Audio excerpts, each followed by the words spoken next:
in today's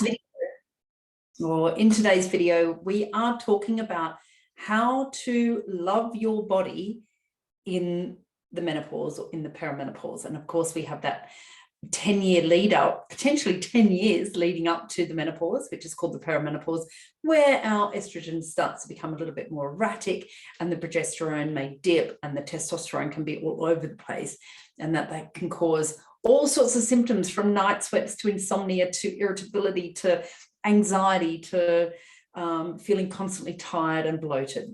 So it's a really tough time to really love your body. I understand, for me, it's a work in progress as well.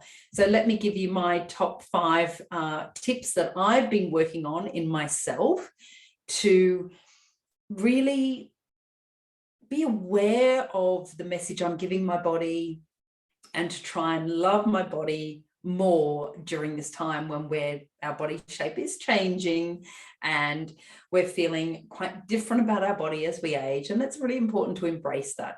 So and of course we all come in different shapes and sizes, and we can be really self-conscious and self-critical, and we can see all these flaws that nobody else can really see, and we can big them up and they can become something that they're not really, and we can give them all sorts of power. But we really need to learn to love ourselves no matter what our size and no matter where we are in our menopausal or in our hormone journey.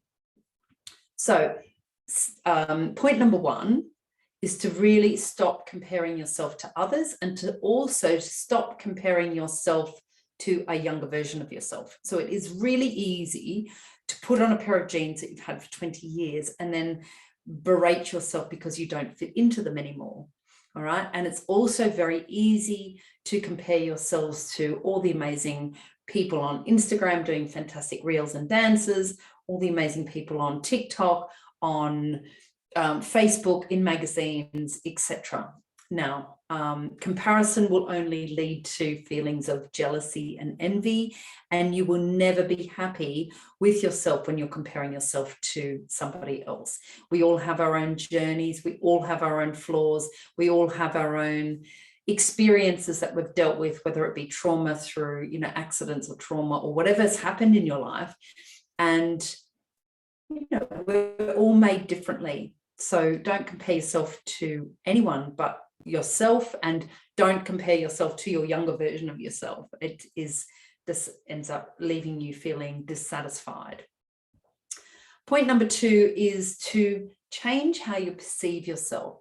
You may notice that I posted in the Facebook group recently Bo Kitty's post where she it looks fantastic. She's in a swimsuit and she is referring to herself as a babe.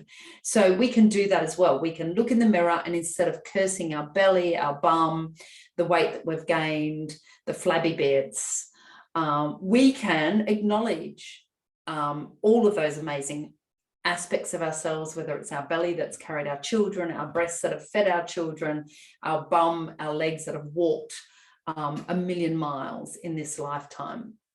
And we can change the way we perceive ourselves. We can actually address ourselves differently. So calling ourselves babe, showing some self-love is a really good tip. And this really works because you can really start to admire your body, appreciate your body, and be grateful for the body that you're in, regardless of the flaws. And you can really start to change that mindset into something positive. Okay, now going to the gym or a dance class or a yoga class or any sort of exercise class is a great way to learn to love your body, because in those spaces you will see women of all shapes and sizes. I remember my first belly dancing class, and I was so amazed at the range of women, all sizes, all ages, able to move their body in exquisite ways. And I was really inspired by that. So learning new skills, having new strengths, having new abilities, moving your body, breathing with your body, regardless of what you look like, can be a great way to feel more at home in your body. And that's really important in the menopause. We've got to move our bodies because our metabolism has changed, and you know, we really need to focus on moving our bodies and moving our bodies in a way that feels good. So dancing is my go-to, yoga, breath work, swimming, walking in the woods, walking in the forest, walking on the beach. They're my go-to. You've got to find your own that you really feel good about doing. Number 4 is to practice gratitude. So being really grateful for all of your body parts.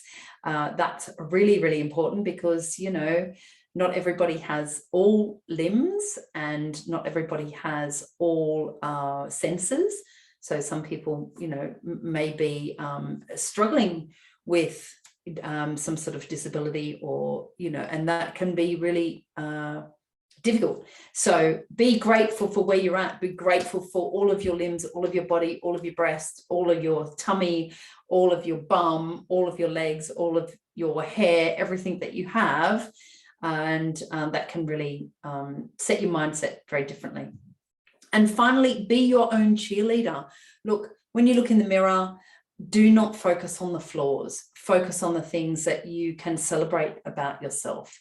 I'm sure that there is some things about your body that you really love and some things about your body that really hate. And it's about loving all of those aspects of your body and be your own cheerleader instead of your own worst enemy. Talk to yourself in a way that you would love to be spoken to from a girlfriend, or the way that you would love to speak to your girlfriend. So speak to yourself in that way. That can really, really help. So thanks for tuning in, and make sure you know, if you're watching on YouTube, make sure you subscribe and click the notifications button so you know when I'm doing other videos. All right, you have a great day. Thanks for tuning in.